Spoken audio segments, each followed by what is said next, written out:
À Noël, ma mère m'a humilié devant toute la famille, en me traitant de parasite qui ne faisait que prendre leur argent, et elle a continué en hurlant, « Tout ce que tu fais, c'est épuiser cette famille, tu n'as jamais rien apporté », pendant que tout le monde riait.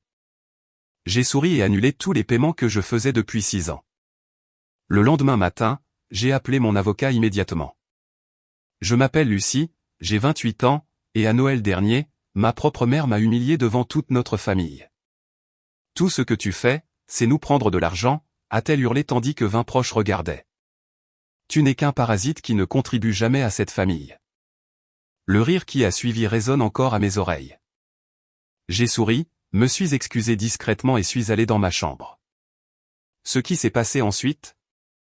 Eh bien, disons simplement qu'ils ont découvert exactement ce que j'avais apporté depuis tout ce temps. D'où nous regardez-vous aujourd'hui? Laissez votre localisation dans les commentaires ci-dessous et n'oubliez pas de liker et de vous abonner si vous vous êtes déjà senti complètement invisible au sein de votre propre famille. Vous voudrez absolument rester pour découvrir ce qui s'est passé ensuite. Cette soirée de Noël avait commencé comme n'importe quelle autre réunion de famille. La maison de mes parents débordait de tantes, d'oncles, de cousins et du chaos habituel. La table de la salle à manger gémissait sous le poids du célèbre jambon glacé au miel de maman, de la tentative de purée de pommes de terre de papa qui finissait toujours grumeleuse, et de suffisamment de gratin pour nourrir une petite armée. Tout le monde riait, partageait des histoires, faisait passer des photos sur leur téléphone. J'aidais ma cousine Sarah à installer le buffet des desserts lorsque la voix de maman a tranché le brouhaha comme un couteau. « Lucie, viens ici tout de suite. » Son ton avait cette intonation que je reconnaissais depuis l'enfance. Celle qui signifiait que j'allais être mise en scène pour quelque chose. « Qu'y a-t-il, maman ?» ai-je demandé, essuyant mes mains sur un torchon en marchant vers elle, près de la cheminée. La pièce s'est progressivement calmée tandis que d'autres parents se tournaient pour regarder. « Raconte à tout le monde cette faveur que tu as demandée plus tôt, » a-t-elle dit, les bras fermement croisés sur sa poitrine. Mon estomac s'est noué. Plus tôt, j'avais discrètement mentionné que j'avais un mois difficile financièrement. Ma voiture était tombée en panne, et entre la facture de réparation et des dépenses médicales imprévues, j'étais à court d'argent. J'avais demandé si la famille pouvait gérer les factures d'eau et d'électricité ce mois-ci pendant que je me remettais sur pied. C'était la première fois en 6 ans que je demandais de l'aide, mais apparemment, cela faisait de moi la méchante de la famille. « Maman, je ne pense pas » ai-je commencé, mais elle m'a coupé. « Non, je pense qu'il devrait savoir. Lucie pense que nous devrions payer ses factures parce qu'elle ne sait pas gérer son argent. » La pièce est devenue silencieuse. J'ai senti la chaleur me monter au cou tandis que 20 paires d'yeux se fixaient sur moi. « Dis-leur comment tu es arrivé ici en demandant l'aumône comme si nous te devions quelque chose. » Mon frère Jake a ricané depuis le canapé. Classique Lucie, toujours à tendre la main. « Ce n'est pas ce qui s'est passé, » ai-je dit doucement. Mais maman ne faisait que commencer. « Cela fait 6 ans que tu as quitté cette maison, et qu'as-tu à montrer? Un appartement minable, une voiture en panne, et maintenant tu veux que nous te tirions d'affaire. » Sa voix montait, et je pouvais voir les parents échanger des regards mal à l'aise. « Ton frère ne nous demande jamais d'argent. Ta sœur nous envoie de l'argent. » L'humiliation me brûlait comme de l'acide. Chaque mot était soigneusement choisi pour me blesser profondément, pour me faire passer pour un échec devant des gens que je connaissais depuis toujours. Tante Martha fixait son assiette. Oncle Rick semblait vouloir disparaître. Mon cousin Tommy avait même son téléphone sorti, probablement en train d'enregistrer ce désordre pour les réseaux sociaux plus tard. Tout ce que tu fais, c'est prendre, prendre, prendre, prendre. La voix de maman a atteint ce ton aigu qui signifiait qu'elle préparait son grand final. Tu n'es qu'un parasite qui ne contribue jamais à cette famille. Tout ce que nous t'avons donné au fil des ans, et c'est comme ça que tu nous remercies, en demandant encore plus. La pièce a éclaté de rire mal à l'aise. Pas le rire chaleureux et familial de tout à l'heure, mais le rire nerveux et maladroit qui se produit quand quelqu'un va trop loin et que tout le monde le sait. Mon visage brûlait d'embarras, mais je suis resté calme. Des années à gérer les scènes publiques de maman m'avaient appris à ne pas lui donner la réaction qu'elle voulait. « Tu as raison, maman » ai-je dit d'une voix égale. Je n'aurais pas dû demander. Je me suis retourné et j'ai marché vers les escaliers, laissant derrière moi les commentaires chuchotés et le silence gêné. Dans ma chambre d'enfant, je me suis assise sur le bord de mon vieux lit simple et j'ai sorti mon téléphone. Il était temps d'arrêter de contribuer à une famille qui ne savait même pas que je contribuais en premier lieu. Laissez-moi revenir en arrière et expliquer comment nous en sommes arrivés à ce désastre de Noël. Voyez-vous, ma famille a toujours eu cette dynamique étrange où je suis à la fois invisible et blâmé pour tout. Cela a commencé quand j'avais environ 12 ans et que maman a décidé que j'étais assez grande pour aider, tandis que Jake et Melissa se cherchaient encore. Au moment où j'ai eu 18 ans, j'étais essentiellement la comptable, la babysitter et la personne à tout faire non rémunérée de la famille. Besoin de quelqu'un pour conduire papa à ses rendez-vous médicaux? Lucie le fera. Les factures sont un peu serrées? Lucie a un emploi à temps partiel. Une réunion de famille à organiser. Mieux vaut appeler Lucie. Mais voici le problème d'être la personne responsable dans une famille pleine de chaos, vous devenez invisible. Quand Jake a abandonné l'université pour la 3e fois, c'était une crise familiale qui a nécessité intervention, soutien et discussions interminables pour l'aider à trouver sa voie. Quand Melissa est revenue à la maison à 25 ans avec un enfant en bas âge et sans emploi, tout le monde s'est rallié à elle, gardant la petite Emma et l'aidant à se remettre sur pied. Quand j'ai obtenu mon diplôme avec mention et que j'ai été accepté dans 3 universités différentes avec des bourses partielles, papa a demandé si cela allait leur coûter quelque chose. Et quand j'ai dit que je m'en occuperais moi-même, la conversation s'est arrêtée là. Alors, j'ai eu 2 emplois pendant mes études, j'ai obtenu mon diplôme sans dette et j'ai emménagé dans mon propre appartement à 22 ans. Je pensais que cela me vaudrait enfin un certain respect au sein de la famille. Au lieu de cela a simplement fait de moi celle qu'on appelait quand on avait besoin de faire réparer, payer ou organiser quelque chose. Le plus étrange, c'est à quel point j'étais devenue bonne pour résoudre leurs problèmes sans même qu'ils s'en rendent compte. Prenez la situation universitaire de Jake. Quand il a finalement décidé de retourner à l'école à 26 ans, il a demandé une aide financière, mais n'a obtenu qu'un financement partiel. Papa a promis qu'il trouverait un moyen de couvrir le reste. Mais les mois passèrent sans aucune action. Je voyais Jake stressé, appelant l'université chaque semaine pour demander des prolongations de paiement. Le semestre était sur le point de commencer et il y avait une réelle possibilité qu'il perde sa place. Alors, j'ai fait ce que je fais toujours. J'ai réglé le problème discrètement. J'ai appelé le bureau de facturation de l'université, expliqué que j'étais la sœur de Jake et que je voulais établir un plan de paiement pour son solde restant. Ils étaient ravis de travailler avec moi, et en une semaine, j'avais régularisé son compte. Les factures arrivaient à une adresse email que je l'avais aidé à créer des années auparavant pour la recherche d'emploi, donc je recevais déjà toute la correspondance financière. Jake n'a jamais su que son compte risquait d'être fermé. Papa n'a jamais su que le plan de paiement existait. Maman savait juste que d'une manière ou d'une autre, tout s'arrangeait. Et moi, je suis devenu la bonne fée invisible de la gestion des prêts étudiants. La même chose s'est produite avec les factures de la maison. Il y a environ 3 ans, maman m'a appelé en pleurs parce qu'ils avaient accumulé du retard sur la facture d'électricité et que l'entreprise menaçait de couper le courant. Papa était au chômage depuis 2 mois après son opération du dos et l'argent était plus que serré. Nous avons juste besoin de nous remettre à jour, a dit maman, la voix tremblante. Peut-être pourrais-tu nous aider à trouver un plan de paiement ou quelque chose comme ça. Alors, j'ai appelé la compagnie d'électricité, arrangé un accord de paiement, et j'ai fini par payer moi-même le solde dû. C'était plus facile que de regarder mes parents stressés à ce sujet. Et honnêtement, ce n'était pas une somme énorme pour moi à l'époque. Mais c'est là que ça devient intéressant. Le compte était toujours à mon nom depuis que j'y vivais à l'université. J'avais oublié de le changer après mon déménagement, et mes parents n'avaient jamais pris la peine de le transférer. Alors, quand j'ai configuré le prélèvement automatique pour éviter de futurs problèmes, ils n'ont même jamais vu les factures. Ils ont juste vu que les lumières restaient allumées.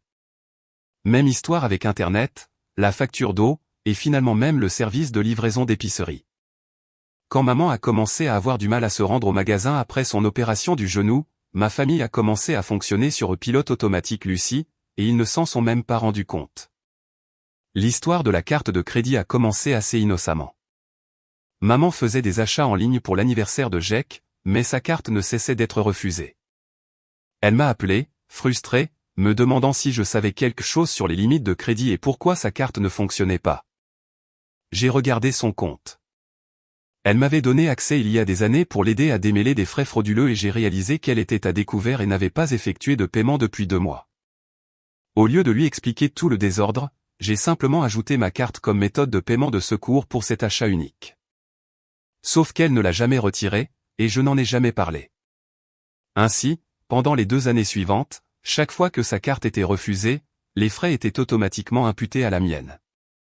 Des paiements mensuels à des magasins où je n'étais jamais allé, des abonnements à des services dont je n'avais jamais entendu parler, même son assurance automobile quand elle oubliait de mettre à jour ses informations de paiement. Maman pensait qu'elle gérait brillamment son argent. Regarde comme tout semblait toujours s'arranger. Elle budgétisait les dépenses, et d'une manière ou d'une autre, il y avait toujours juste assez de place sur sa carte de crédit. Ce qu'elle ne réalisait pas, c'est que juste assez de place était en fait l'intégralité de ma limite de crédit soutenant ses habitudes de shopping. La situation de l'assurance maladie était probablement la plus ridicule. Lorsque j'ai obtenu mon emploi actuel, ils offraient de très bons avantages, y compris la possibilité d'ajouter des membres de la famille avec une énorme réduction. Maman avait eu du mal avec son régime individuel. Franchise élevée, couverture limitée, se battant constamment avec eux pour les réclamations. C'est juste temporaire, lui ai-je dit lorsque je l'ai ajouté à ma police. Jusqu'à ce que tu trouves quelque chose de mieux grâce au travail de papa. C'était il y a 3 ans. Le travail de papa n'offre toujours pas de couverture pour conjoint, et maman est toujours sur mon régime, bénéficiant d'excellents soins de santé à une fraction de ce qu'elle payait auparavant.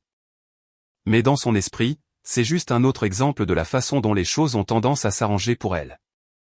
Chaque facture, chaque crise, chaque urgence financière qui aurait dû pousser ma famille au bord de la rupture disparaissait. Ils ont commencé à tenir pour acquis que les problèmes se résolvaient d'eux-mêmes. C'est le problème d'être discrètement utile.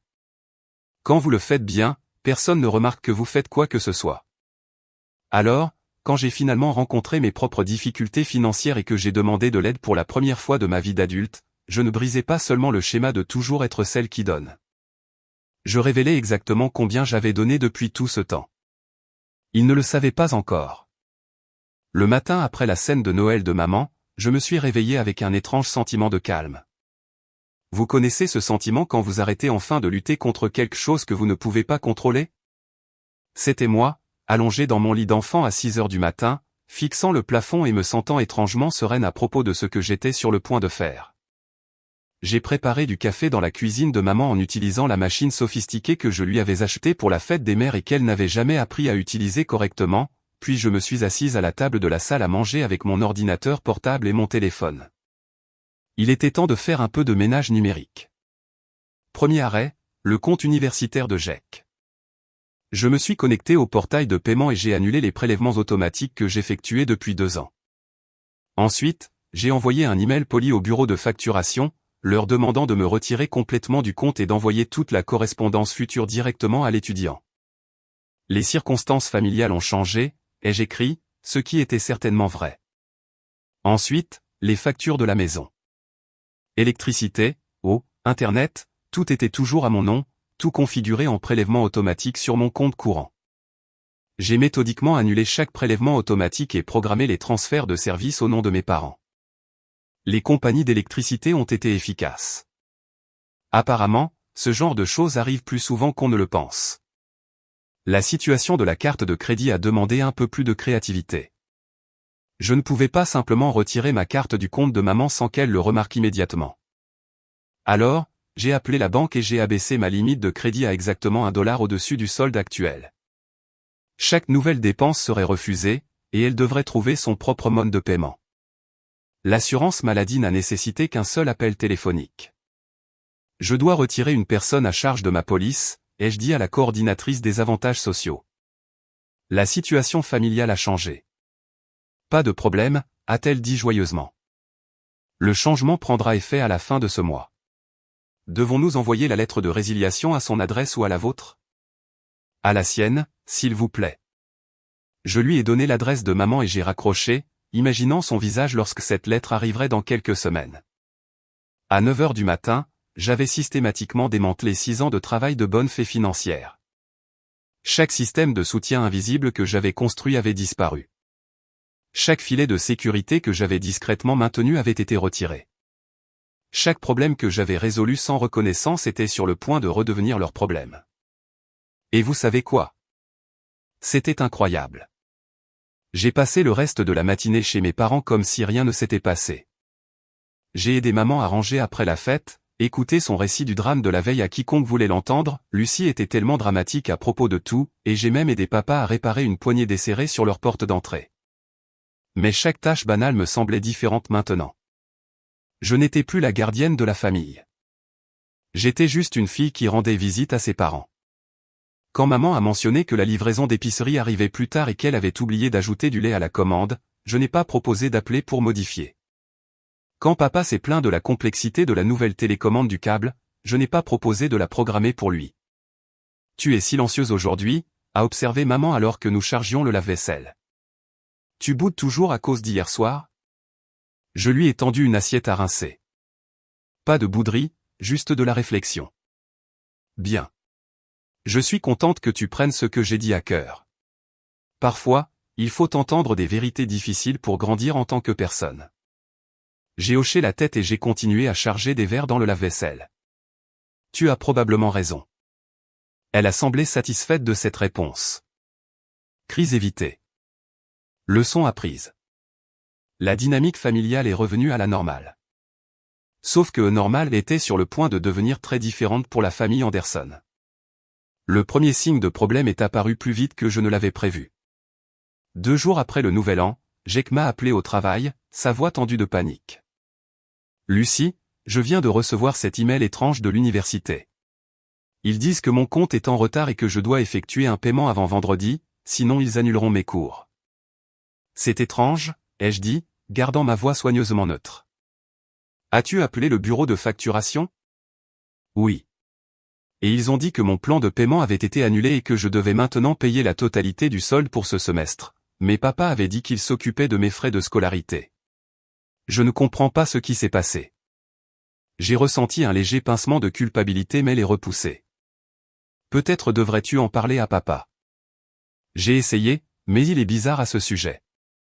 Il n'arrête pas de dire qu'il va s'en occuper, mais Lucie, les cours commencent la semaine prochaine. S'il m'annule, je perdrai ma place dans le programme. Le programme auquel Jake faisait référence était un cours de certification informatique spécialisé qui n'avait lieu que 2 fois par an. Il était enthousiasmé depuis des mois, parlant de la façon dont cela allait enfin relancer sa carrière. Perdre sa place signifierait attendre 6 mois de plus. Et connaissant Jake, il perdrait probablement toute motivation d'ici là. Un instant, j'ai hésité. Il serait si facile d'appeler l'université et de rétablir le plan de paiement. Jake n'aurait jamais à savoir à quel point il a frôlé le désastre, et je pourrais redevenir la résolveuse de problèmes invisibles. Mais ensuite, je me suis souvenu de la nuit de Noël. La voix de maman résonnant dans le salon. Tout ce que tu fais, c'est prendre, prendre, prendre. Les rires gênés de 20 proches qui m'ont vu me faire déchirer et n'ont pas dit un mot pour me défendre. Ça craint vraiment, Jake, ai-je dit. J'espère que papa trouvera une solution. Attends, c'est tout? Tu ne vas pas m'aider? Sa voix est passée de la panique à l'indignation. Je veux dire, je sais que toi et maman avez eu ce truc à Noël, mais il s'agit de mon éducation. Ce truc? Comme si mon humiliation publique n'était qu'une petite dispute familiale qui ne devrait pas affecter son confort. Je suis sûr que ça va s'arranger, ai-je dit. Papa est assez ingénieux. Après avoir raccroché, je me suis assise sur ma chaise de bureau et j'ai attendu que la culpabilité me frappe. Jake était mon petit frère, même s'il avait 28 ans et était parfaitement capable de gérer sa propre aide financière. Nous avions été proches enfants, et une partie de moi détestait l'idée de le voir lutter, mais la culpabilité n'est jamais venue. Au lieu de cela, j'ai ressenti quelque chose que je n'avais pas connu depuis des années en ce qui concerne les limites de ma famille. Avez-vous déjà vu quelqu'un que vous aimez faire les mêmes erreurs encore et encore, les encourageant parce que c'était plus facile que de les regarder échouer? Partagez vos pensées dans les commentaires ci-dessous. Je suis curieuse de savoir si je suis la seule à avoir été le filet de sécurité familiale pendant bien trop longtemps. La beauté d'être l'aide invisible, c'est que quand vous arrêtez d'aider, il faut un certain temps pour que les gens le remarquent. C'est comme quand une machine tombe en panne progressivement, vous ne réalisez pas à quel point vous en dépendez avant que tout ne cesse de fonctionner d'un coup. Janvier a été le mois où la vie de ma famille a commencé à s'effondrer au ralenti, et j'avais une place aux premières loges du chaos. Cela a commencé par de petites choses. Maman m'a appelé le 3 janvier, confuse de savoir pourquoi son magasin en ligne préféré refusait sa carte de crédit. C'est tellement bizarre, Lucie. Je sais que j'ai de la place sur cette carte, mais elle ne cesse de dire qu'il y a un problème. C'est bizarre, ai-je acquiescé. As-tu essayé d'appeler la compagnie de carte de crédit? Eh bien, non. Je pensais que tu saurais quoi faire. Tu es si doué avec ces choses informatiques. Je pense que les appeler directement est probablement la meilleure solution. Ils pourront te dire exactement ce qui ne va pas. Il y a eu une pause. Autrefois, c'était le moment où j'aurais proposé de l'appeler pour elle, ou de l'aider à trouver d'autres moyens de paiement, ou de gérer simplement et discrètement ce qu'elle essayait d'acheter. Au lieu de cela, j'ai attendu. Oh, d'accord. Je suppose que je vais faire ça alors. Elle semblait sincèrement surprise que je ne saute pas pour résoudre son problème. Comme si l'idée qu'elle devrait gérer ses propres problèmes financiers ne lui était jamais venue à l'esprit. L'appel suivant est venu de papa le 8 janvier. Lucie, nous avons reçu cet avis de la compagnie d'électricité concernant le transfert du compte à nos noms. Savais-tu quelque chose à ce sujet? Oui, je les ai appelés après Noël. Tous les services publics étaient encore à mon nom depuis l'université, et j'ai pensé qu'il était temps de régler cela. Mais tout fonctionnait très bien comme c'était. Eh bien, maintenant ce sera à vos noms, comme il se doit. Vous devrez simplement configurer votre propre mode de paiement avec eux. Une autre pause. Je pouvais presque l'entendre essayer de comprendre pourquoi c'était soudainement ma responsabilité. Sais-tu comment faire ça? A-t-il finalement demandé. Je suis sûr qu'ils t'expliqueront tout quand tu les appelleras. Ils sont très serviables. Ce que je ne lui ai pas dit, c'est que la facture d'électricité était due dans 5 jours. Et s'ils ne mettaient pas en place le paiement d'ici là, leur courant serait coupé. L'ancienne moi leur aurait donné un calendrier détaillé et des instructions étape par étape. La nouvelle moi a estimé qu'ils étaient des adultes capables de lire leur propre courrier. La crise des frais de scolarité de Jack a atteint son paroxysme le 12 janvier lorsqu'il m'a appelé en pleurs. Réellement en pleurs parce que l'université l'avait retiré de ses cours. Papa n'arrête pas de dire qu'il va s'en occuper, mais il n'a rien fait. Lucie, j'ai 28 ans et je pleure à cause d'une inscription à l'université comme si j'en avais 18. C'est humiliant. Ça a l'air vraiment frustrant, ai-je dit. Frustrant? Lucie, tout mon plan de carrière vient de tomber à l'eau parce que papa a menti sur la prise en charge de mes frais de scolarité. A-t-il menti ou n'a-t-il simplement pas tenu sa promesse? Quelle est la différence? Je suis foutu de toute façon. La voix de Jack s'est brisée.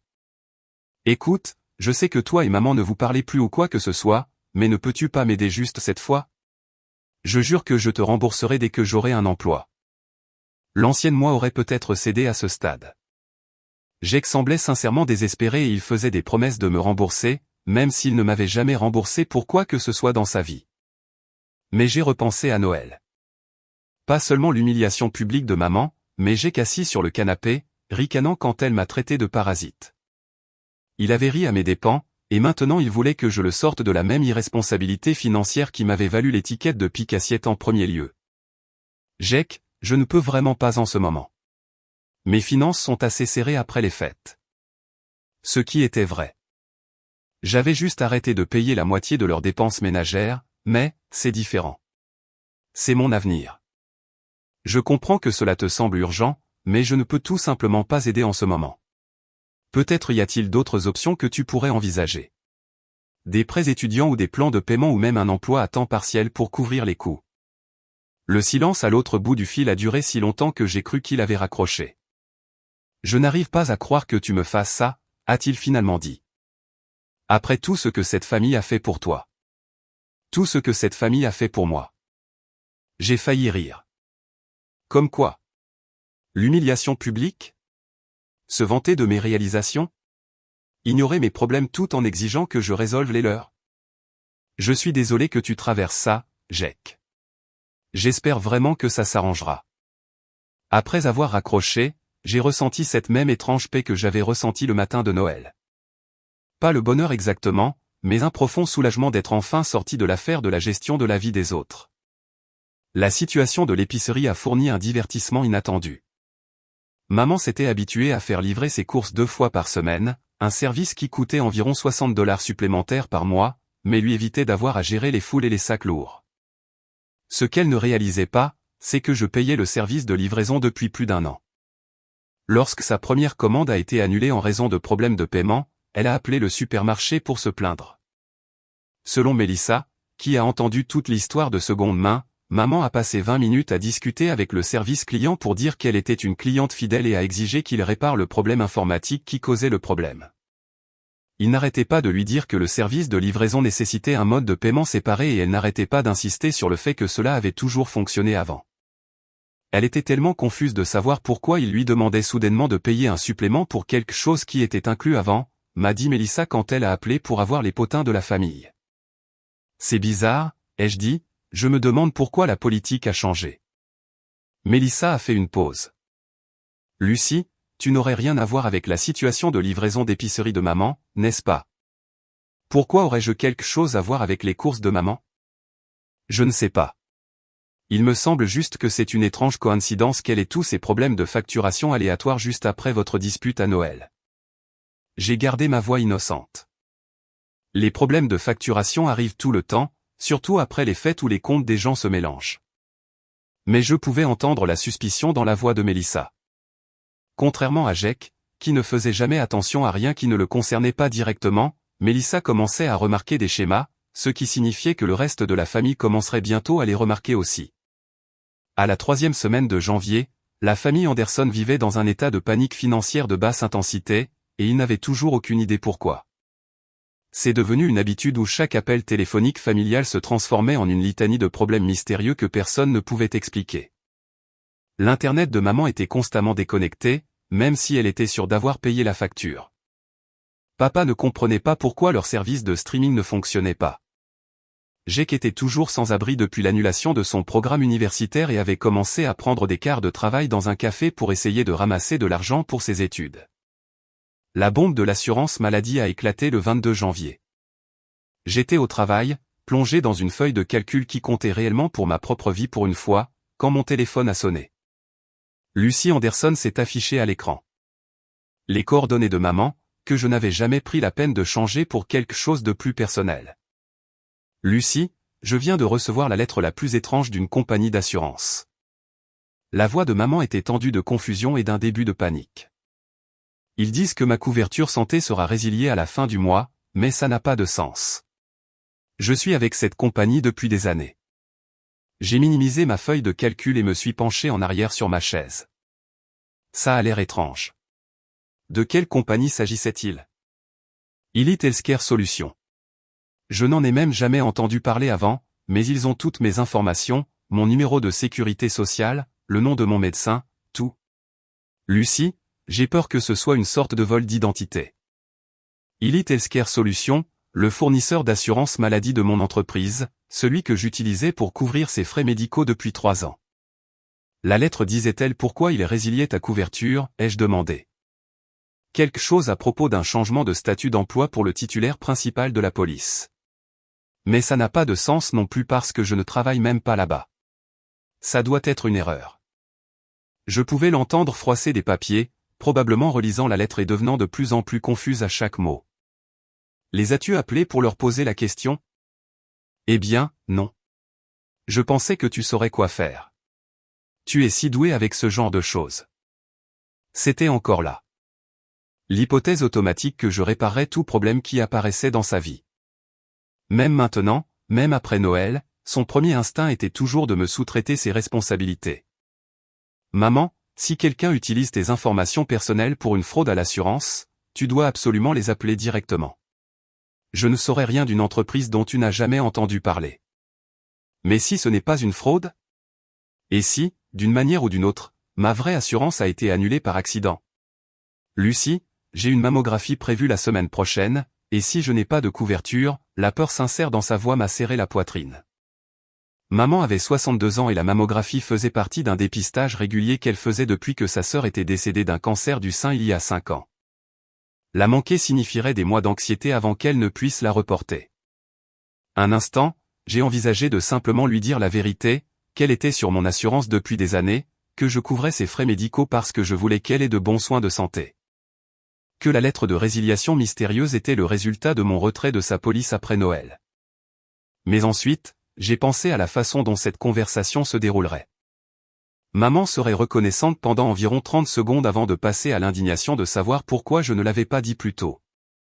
Puis elle serait en colère que je l'ai mise dans cette position en supprimant la couverture. Finalement, elle trouverait un moyen de faire en sorte que ce soit ma faute si elle devait maintenant trouver sa propre assurance. J'avais vu ce schéma trop de fois auparavant.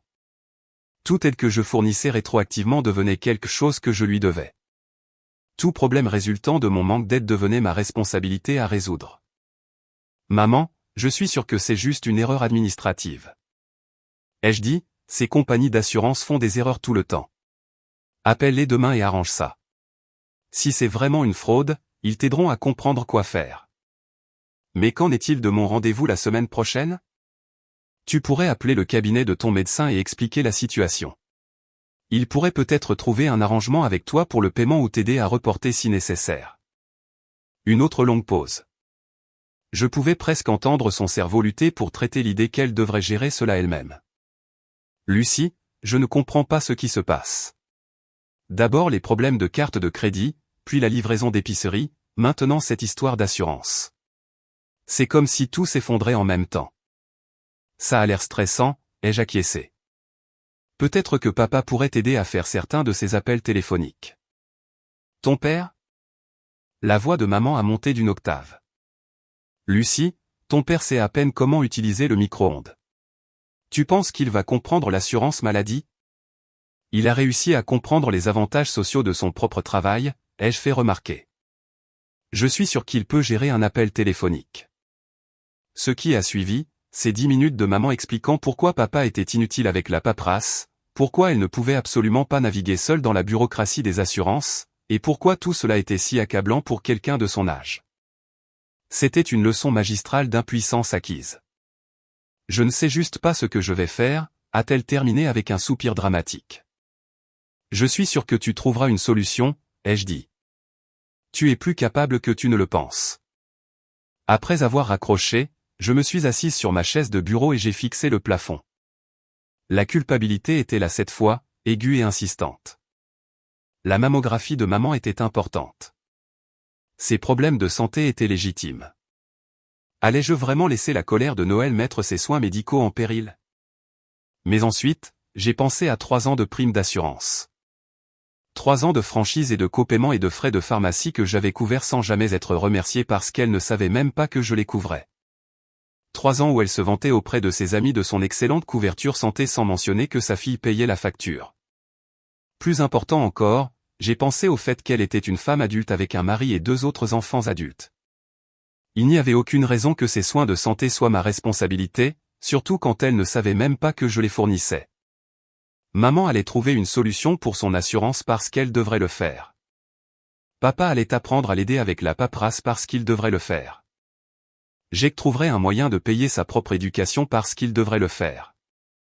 Et moi, j'apprendrais ce que c'était que d'avoir une famille qui me voyait comme une fille et une sœur au lieu d'un service de résolution de problèmes. La transition a été plus désordonnée que je ne l'avais prévu, mais elle a aussi été plus libératrice que je n'osais l'espérer. Février a été le mois où tout a dégénéré, et cela a commencé par la coupure de courant. J'étais au travail un mardi matin lorsque Mélissa m'a appelé. Sa voix était tendue de panique. Lucie, il y a quelque chose qui ne va pas avec la maison de maman et papa. Je suis passé pour déposer des photos de Noël et il n'y a pas de courant. Aucune lumière ne fonctionne. La porte du garage ne s'ouvre pas. Rien. As-tu vérifié s'il y avait une panne dans le quartier, ai-je demandé, bien que je savais exactement ce qui s'était passé. C'est la première chose à laquelle j'ai pensé, mais toutes les autres maisons de la rue ont du courant. Lucie, et si quelque chose était arrivé à papa? Il devait appeler la compagnie d'électricité pour transférer le compte, mais tu sais comment il est avec les appels téléphoniques. Je savais comment papa était avec les appels téléphoniques. Il préférerait nettoyer les gouttières sous un orage plutôt que de passer 10 minutes en attente avec le service client, ce qui expliquait pourquoi la facture d'électricité était restée sur leur comptoir de cuisine pendant 3 semaines pendant qu'ils supposaient que quelqu'un d'autre s'en occuperait. Les as-tu appelés, ai-je demandé. Appelés qui? Maman et papa. Ils sont tous les deux au travail. Et papa ne répond pas à son téléphone pendant la journée de toute façon. Appelle la compagnie d'électricité. Il y a eu une pause. Eh bien, non. Je pensais que tu saurais quoi faire d'abord. Tu es doué pour ces choses. Même Mélissa, qui était généralement la plus autonome de mes frères et sœurs, avait eu le réflexe de me désigner comme la personne de contact pour la crise de nos parents. C'était comme regarder une famille d'adultes régresser à l'enfance dès qu'un problème exigeait un réel effort pour être résolu. Mel, si leur courant a été coupé, c'est probablement à cause d'un paiement manqué. Papa devrait les appeler directement pour comprendre ce qui s'est passé. Mais si c'est quelque chose de plus grave? Et s'il y a un problème avec leur système électrique ou si quelqu'un a oublié de transférer le compte comme il était censé le faire? Elle pêchait, essayant de savoir si j'en savais plus que ce que je laissais transparaître. Mélissa avait toujours été la plus intelligente de nous 3 enfants, et elle commençait certainement à faire des liens. Je suppose que papa le découvrira quand il les appellera, ai-je dit. Y a-t-il autre chose que je puisse faire pour toi? Une autre pause. Plus longue cette fois. Lucie, ça va? Tu agis bizarrement depuis Noël. Distante. Distante. C'était une façon de le dire. Une autre façon serait de ne plus permettre à une famille d'adultes d'éviter leurs propres responsabilités. Je vais bien, Mel. Juste occupé par le travail et j'essaie de remettre mes propres finances en ordre. Tu sais comment c'est. En fait, je ne sais pas comment c'est parce que tu ne parles jamais de tes finances ou de ton travail ou de tout ce qui se passe avec toi. Sa voix s'est adoucie. Écoute, je sais que maman a été dure avec toi à Noël, mais ça ne veut pas dire que tu dois nous exclure tous. Le truc avec Mélissa, c'est qu'elle avait toujours été la plus raisonnable. Elle était allée à l'université, avait trouvé un bon emploi, épousé un type respectable et gérait sa vie comme une adulte fonctionnelle. Elle n'avait jamais eu besoin du même niveau d'encadrement que j'ai et mes parents, ce qui signifiait qu'elle n'avait jamais vraiment compris à quel point j'avais encadré les autres. Je n'exclus personne, ai-je dit. Je ne me contente pas d'intervenir pour résoudre des problèmes qui ne sont pas les miens. C'est ça le problème? Parce que je ne t'ai jamais demandé de résoudre mes problèmes. Tu as raison. Tu ne l'as pas fait, mais Jack l'a fait. Et maman et papa l'ont fait. Et d'une manière ou d'une autre, je suis devenu la personne de référence pour chaque crise, chaque facture, chaque appel téléphonique gênant qui devait être fait. Les mots sont sortis plus vifs que je ne l'avais voulu. Lucie. La voix de Mélissa était prudente maintenant, comme si elle parlait à quelqu'un qui pourrait s'enfuir à tout moment. De quelle sorte de facture parles-tu? Et voilà. La question que j'attendais que quelqu'un pose depuis 3 semaines. Ça n'a plus d'importance maintenant, ai-je dit. Mais Mel, tu devrais probablement aller là-bas après le retour de papa et t'assurer qu'il appelle la compagnie d'électricité. Ils pourront rétablir le courant une fois qu'il aura réglé le paiement. Comment sais-tu que c'est une question de paiement? Parce que les compagnies d'électricité ne coupent pas le courant pour le plaisir. J'ai raccroché avant qu'elle ne puisse poser d'autres questions, mais je savais que la conversation n'était pas terminée. Mélissa était tenace comme un chien qui ne lâche pas son os quand quelque chose n'avait pas de sens. Et la série soudaine de problèmes coïncidents de ma famille n'avait certainement aucun sens. L'appel que j'attendais est arrivé 2 heures plus tard. Le numéro de papa cette fois. Lucie, j'ai besoin d'aide pour comprendre quelque chose. Sa voix était fatiguée, ce qui signifiait qu'il avait passé toute sa pause déjeuner en attente avec le service client. Je viens de raccrocher avec la compagnie d'électricité et ils disent que notre compte avait 3 mois de retard avant qu'ils ne nous coupent. Mais ça n'a pas de sens. Cette facture arrive chez nous et je la donne toujours à ta mère pour qu'elle s'en occupe. As-tu demandé à maman à ce sujet? J'ai essayé, mais elle est en réunion tout l'après-midi. Lucie, ils veulent presque 400 $ pour rétablir le courant. 4 cents? Comment une facture d'électricité peut-elle être aussi élevée? Je pouvais entendre la confusion sincère dans sa voix. Papa avait été élevé à une époque où les factures étaient prévisibles et gérables, où un paiement de 100 $ pour les services publics était une crise digne de discussion. L'idée que sa facture d'électricité accumulait des frais de retard et des frais de reconnexion depuis des mois était probablement vraiment choquante. Ça semble beaucoup, ai-je acquiescé. Ont-ils expliqué comment le compte a pris un tel retard? Ils ont dit que les paiements avaient cessé en novembre et qu'ils avaient envoyé des avis de déconnexion en décembre et janvier. Mais Lucie, je n'ai jamais vu d'avis de déconnexion. Et ta mère jure qu'elle l'a payé. Novembre. C'est à ce moment-là que j'avais remis tous les services publics à leur nom, mais j'avais oublié qu'ils auraient besoin de configurer de nouveaux modes de paiement. J'avais été tellement concentré sur le fait de me retirer de leur compte que je n'avais pas envisagé le fossé entre l'annulation de mon prélèvement automatique et leur capacité à gérer leurs propres factures. L'ancienne moi se serait sentie terrible à propos de cette omission. La nouvelle moi a réalisé que 3 mois, c'était amplement de temps pour que 2 adultes fonctionnels trouvent comment payer une facture d'électricité. Peut-être que les avis se sont perdus dans le courrier, ai-je suggéré, ou ont été classés quelque part par accident. Peut-être. Papa avait l'air dubitatif. Lucie, je déteste demander ça, mais y a-t-il un moyen que tu puisses nous aider avec ce paiement? Juste le temps que je comprenne ce qui n'a pas fonctionné avec notre système. Et voilà. La demande à laquelle je m'étais préparé depuis le matin de Noël. Après des semaines de problèmes financiers mystérieux, après l'humiliation publique, après des années de soutien invisible et ingrat, la solution de ma famille était toujours de me demander de l'argent. Papa, je ne peux vraiment pas en ce moment.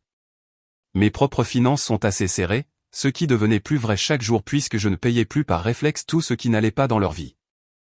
Mais Lucie, nous sommes assis dans une maison sombre. La nourriture dans le réfrigérateur va s'abîmer. Le concentrateur d'oxygène de ta mère a besoin d'électricité pour fonctionner. Le concentrateur d'oxygène était une nouvelle information, et cela m'a frappé de plein fouet.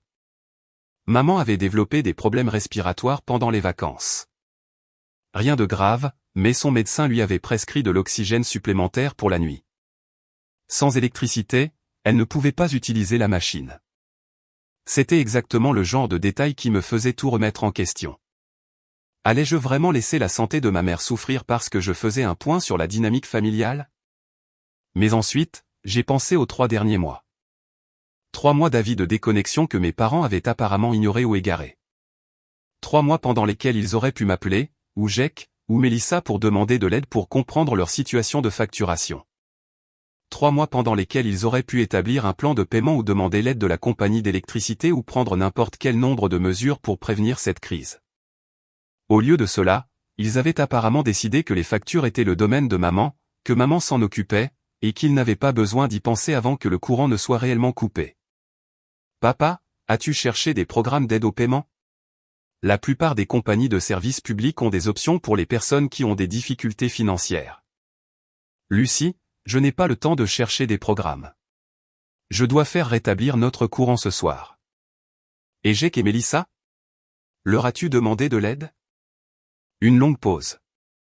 Jake n'a pas ce genre d'argent en ce moment. Et Mélissa vient d'acheter une maison.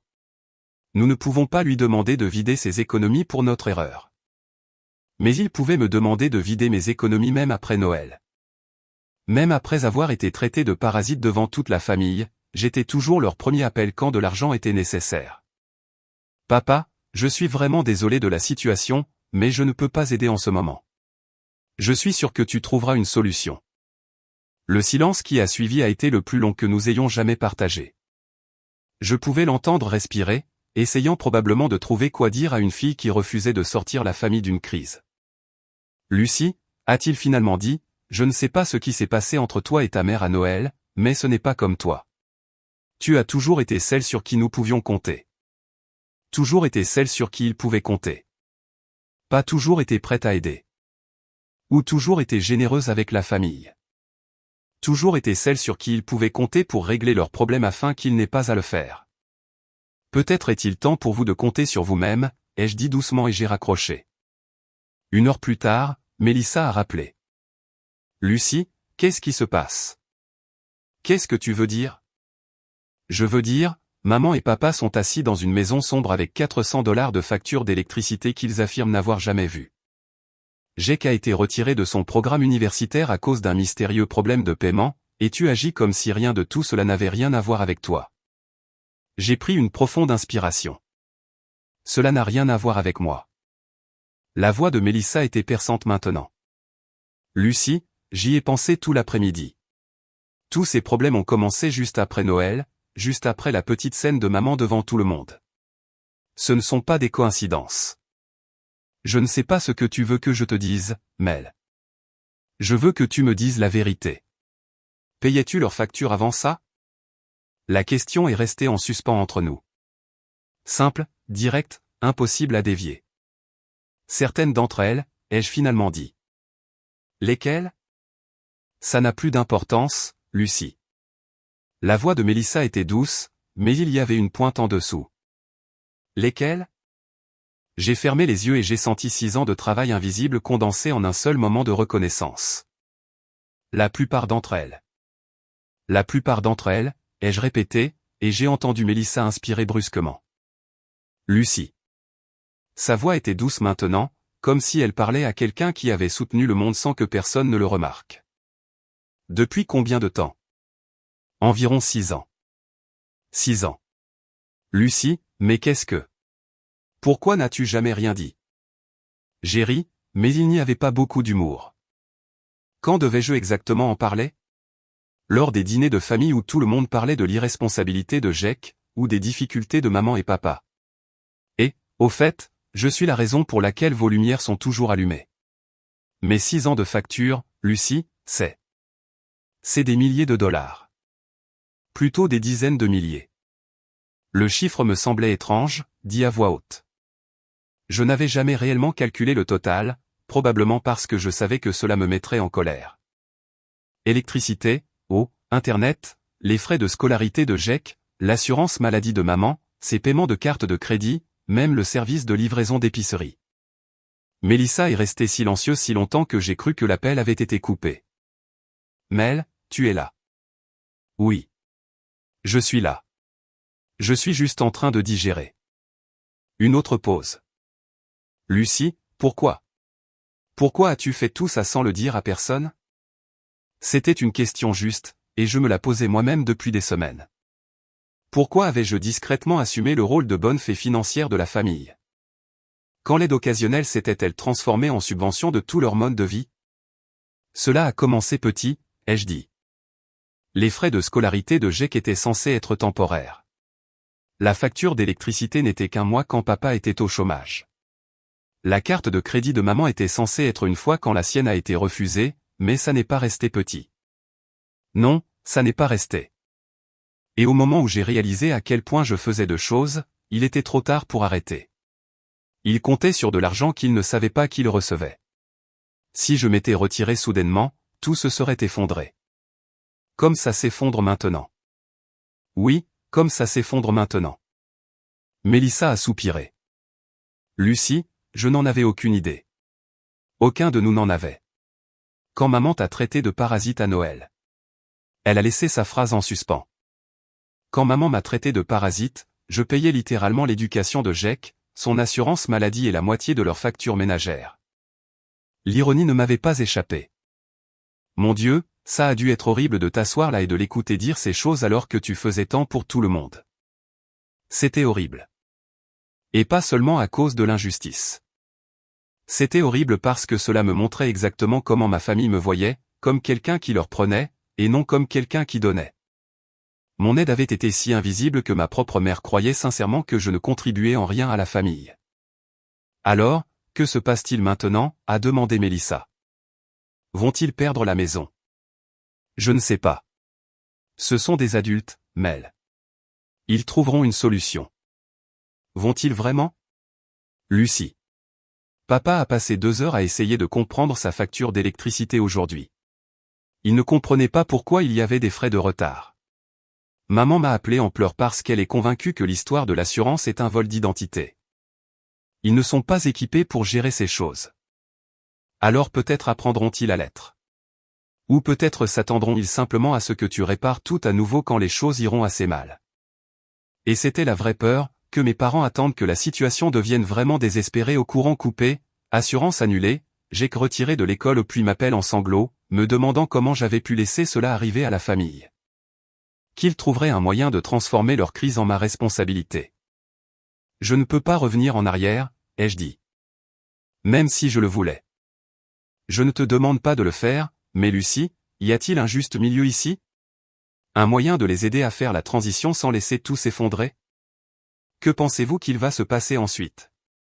Laissez vos prédictions dans les commentaires. Lucie va-t-elle céder et aider sa famille?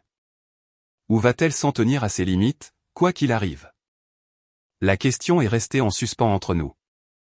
Une partie de moi voulait croire qu'il y avait un juste milieu, un moyen d'aider ma famille à apprendre à être indépendante sans la regarder s'écraser. Mais la plus grande partie de moi savait que toute aide que j'offrirais deviendrait immédiatement la nouvelle norme. Ma famille ne faisait pas de transition graduelle. Ils vivaient dans la dépendance. Mel, laisse-moi te demander quelque chose. Pendant toutes les années où tu m'as connu, as-tu déjà vu maman, papa ou Jake prendre la responsabilité d'une erreur sans essayer d'en faire le problème de quelqu'un d'autre? Elle est restée silencieuse un instant. Ce n'est pas juste, n'est-ce pas? Quand Jake a abandonné l'université la première fois, de qui était la faute? Ses professeurs étaient trop durs avec lui. La deuxième fois, le bureau d'aide financière a gâché sa paperasse. La troisième fois, il traversait une période difficile émotionnellement après sa rupture. Et quand la voiture de maman a été saisie il y a 2 ans. Mélissa a soupiré. La banque a commis une erreur avec son calendrier de paiement même si elle avait manqué 4 mois de paiement. Lucie. Et quand papa a été licencié de son emploi dans la construction, son superviseur lui en voulait, même s'il arrivait en retard et se faisait porter malade 2 fois par semaine. D'accord, je vois ce que tu veux dire. Mais ça ne veut pas dire que nous devrions simplement les abandonner. Je ne les abandonne pas. Je les laisse être responsables de leur propre vie pour la première fois depuis des années. Après avoir raccroché avec Mélissa, je me suis assise dans mon appartement et j'ai essayé d'imaginer ce que ma famille traversait. Papa, probablement arpentant la maison en essayant de comprendre comment payer une facture d'électricité qu'il ne comprenait pas. Maman, appelant tout ce qu'elle connaissait pour se plaindre de problèmes d'assurance mystérieux. Jake, travaillant dans un café et blâmant tout le monde sauf lui-même pour sa crise éducative.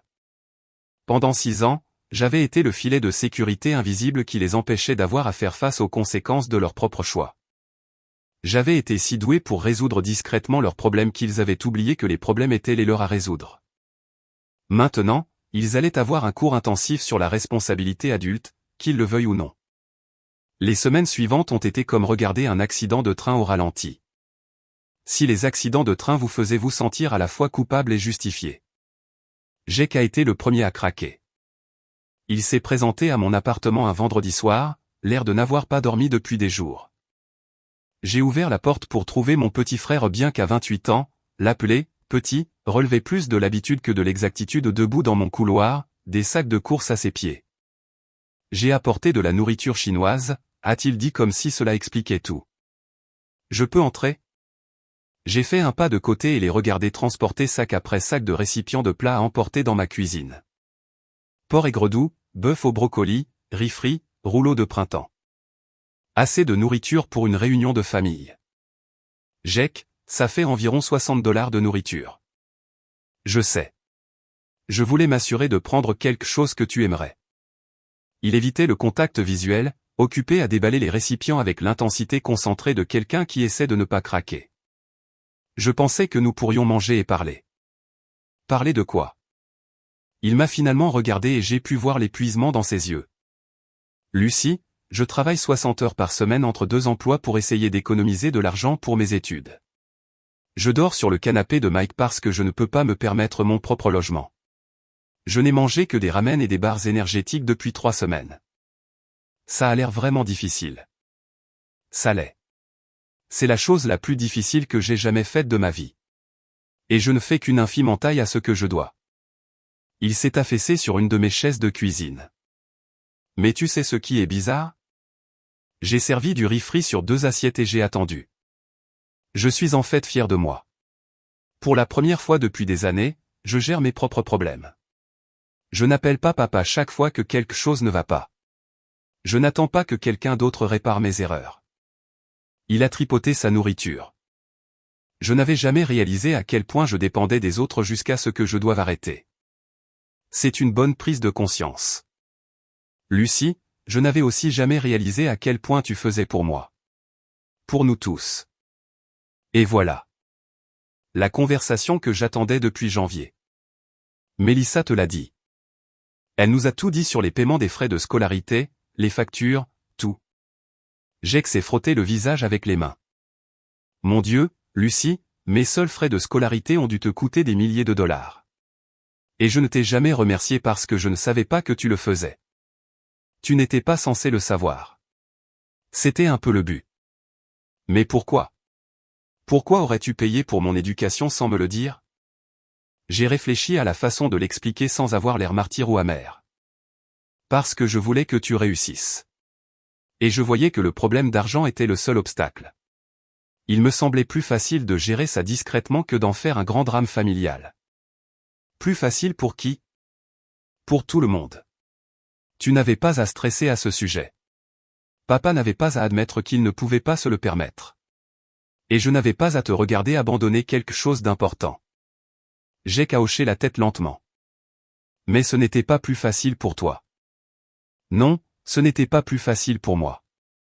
Nous avons mangé en silence pendant quelques minutes. La nourriture chinoise était bonne. Jake s'était souvenu que j'aimais les légumes supplémentaires et détestais le MSG. Et c'était étrange d'être assise en face de mon frère, ayant une véritable conversation sur les sentiments et les conséquences. Lucie, je dois te demander quelque chose et je veux que tu sois honnête avec moi, d'accord? Vas-tu un jour nous pardonner pour Noël? La question m'a prise au dépourvu. Je m'attendais à ce qu'il me demande de l'argent ou de l'aide pour sa situation actuelle ou des conseils sur la façon de parler à nos parents. Je ne m'attendais pas à ce qu'il me demande pardon. Jake, ce n'est pas une question de pardon. Alors de quoi s'agit-il? J'ai posé ma fourchette et j'ai regardé mon frère. Je l'ai vraiment regardé. Son visage était plus fin qu'il ne l'avait été 6 mois auparavant, probablement à cause du régime ramen. Ses vêtements étaient froissés à force de dormir sur un canapé. Ses mains avaient des callosités dues au travail manuel qu'il faisait pour payer ses factures. Mais ses yeux étaient différents, plus clairs d'une certaine manière. Comme s'il voyait réellement le monde qui l'entourait au lieu de simplement flotter à travers, attendant que quelqu'un d'autre résolve ses problèmes. C'est une question de respect, ai-je finalement dit. Pendant 6 ans, j'ai aidé cette famille d'une manière que personne n'a jamais reconnue. Et la première fois que j'ai eu besoin d'aide, la première fois que j'ai demandé du soutien au lieu d'en donner, maman s'est levée devant 20 personnes et m'a traité de parasite. Elle ne savait pas. Elle ne savait pas parce qu'elle n'a jamais pris la peine de savoir. Aucun de vous ne l'a fait. Vous avez tous juste supposé que les factures se payaient d'elles-mêmes, que les problèmes se résolvaient d'eux-mêmes, que Lucie s'occuperait de ce qui devait être géré. Ma voix montait malgré mes efforts pour rester calme. Avez-vous une idée de ce que ça fait d'être invisible pour sa propre famille? Jake est resté silencieux un long moment. Non, a-t-il finalement dit. Mais je commence à comprendre ce que ça fait de gérer mes propres problèmes. Et Lucie, c'est terrifiant. Oui, ça l'est. C'est comme ça que tu te sentais tout ce temps? Effrayé et seul et responsable de tout? J'y ai réfléchi. Pas effrayé exactement, mais certainement seul et certainement responsable de tout. Ce n'est pas juste. Non, ça ne l'est pas. Mais c'est comme ça que les choses étaient.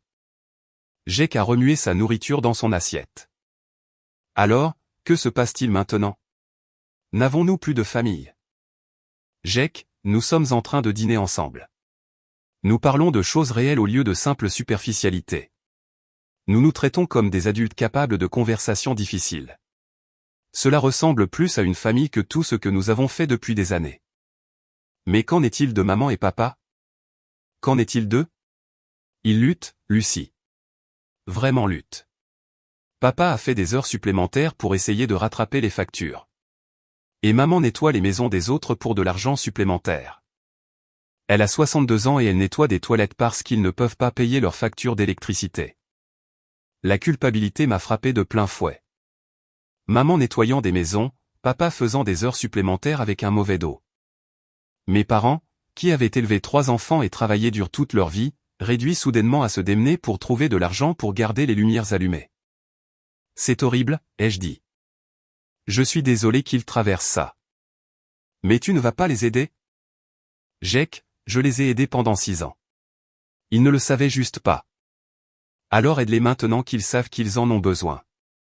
J'ai regardé mon frère assis dans ma cuisine, entouré de récipients de plats à emporter qu'il ne pouvait probablement pas se permettre, me demandant de sauver les mêmes parents qui m'avaient humilié 3 mois auparavant.